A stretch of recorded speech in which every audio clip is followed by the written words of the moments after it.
Je m'appelle Harvey. Et je vais vous raconter mon histoire, pour que personne ne reproduise mon erreur. Depuis près de 2 ans, je travaille en tant qu'aide-soignant dans l'EHPAD de mon village.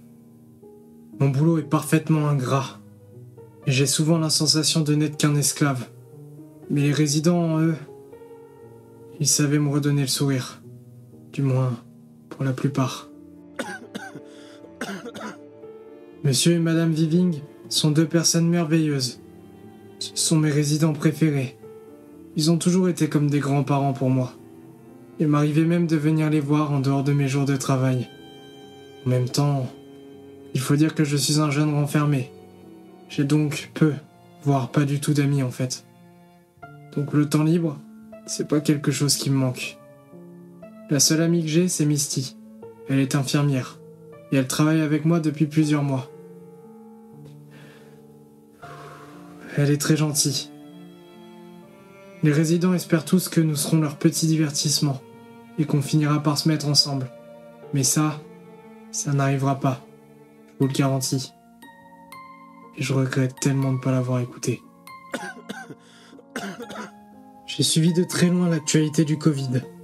Je n'ai pas réellement pris le temps de me faire vacciner. Pas par crainte, juste par réelle flemme.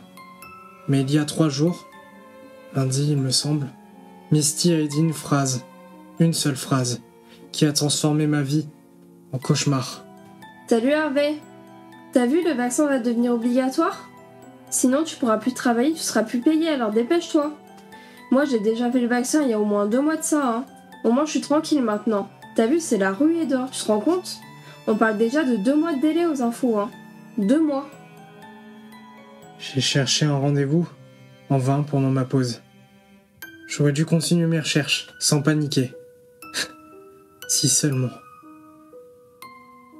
Ça me tournait dans la tête toute l'après-midi, si bien que les Viving l'ont vu.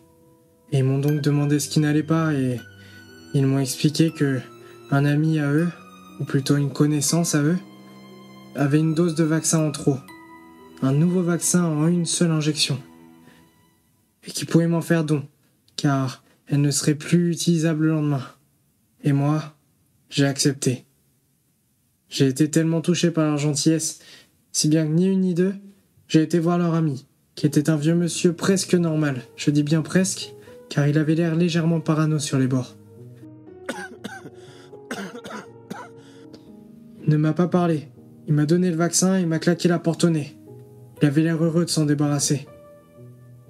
Donc, je l'ai pris et j'ai roulé directement, tout droit en direction de chez Misty, pour qu'elle me fasse l'injection. Et elle m'a dit: T'es sûr que c'est une bonne idée? C'est un vaccin en une seule injection? Je pense pas que ce soit le mieux à faire, hein. Tu devrais aller chez un professionnel. Ou laisser les autres tester, Clairement, ça pourrait causer des énormes effets secondaires.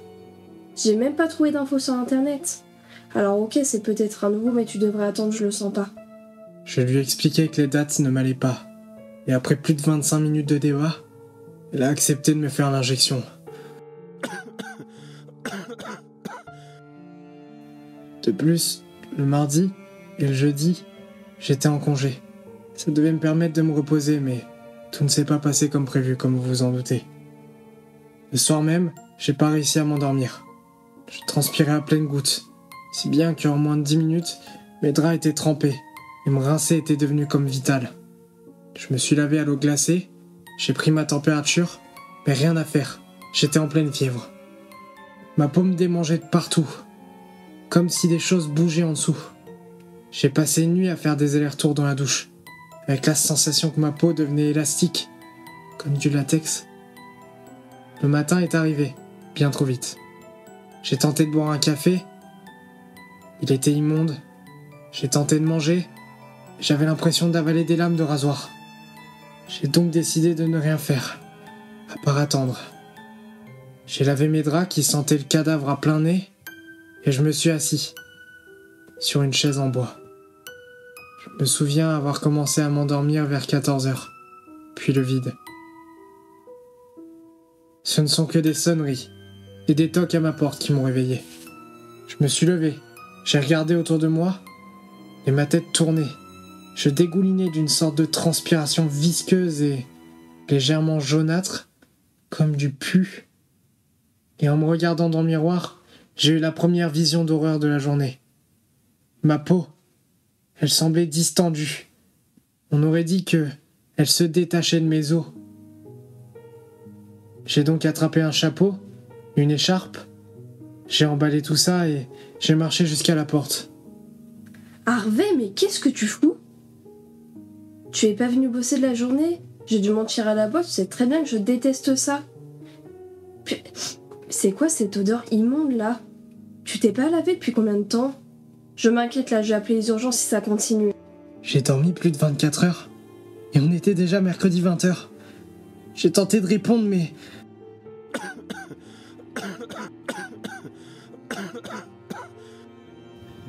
Je n'ai réussi qu'à tousser et cracher du sang noir et visqueux. J'ai fait signe à Misty de s'en aller. Je lui ai claqué la porte au nez. Je me suis retourné, j'ai couru au miroir pour voir mon état. Ma peau avait une texture de slime. Elle se détachait littéralement de mes os. D'ailleurs, mes os, ils étaient juste en dessous. J'avais dû perdre au moins 15 kilos en 2 jours. Et là, en me retournant pour aller à la cuisine, un énorme son de craquement a retenti. Puis je suis tombé. Et j'ai compris que mes jambes venaient de lâcher. Ce son était atroce. Il me hante encore maintenant. Et je suis tombé là, dans l'entrée. Je suis encore ici. J'enregistre actuellement avec mon téléphone. Et je n'ose même pas vous décrire l'état dans lequel se trouvent mes jambes.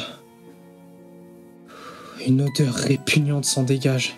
Une odeur de décomposition. Mon pantalon est couvert de liquide jaunâtre. Désormais, je sais qu'il s'agit de pu. Il bouge d'ailleurs. Le pantalon, il bouge, car en dessous s'agite une armée de vers en train de s'occuper à digérer mon corps. Mes doigts sont noirs et mon torse commence à noircir et à puer. Alors, si jamais on vous propose un vaccin de la marque Trom, même si ce n'est qu'une injection, même s'il n'en reste aucun autre, ne le prenez pas, car le vaccin Trom me fait pourrir de l'intérieur.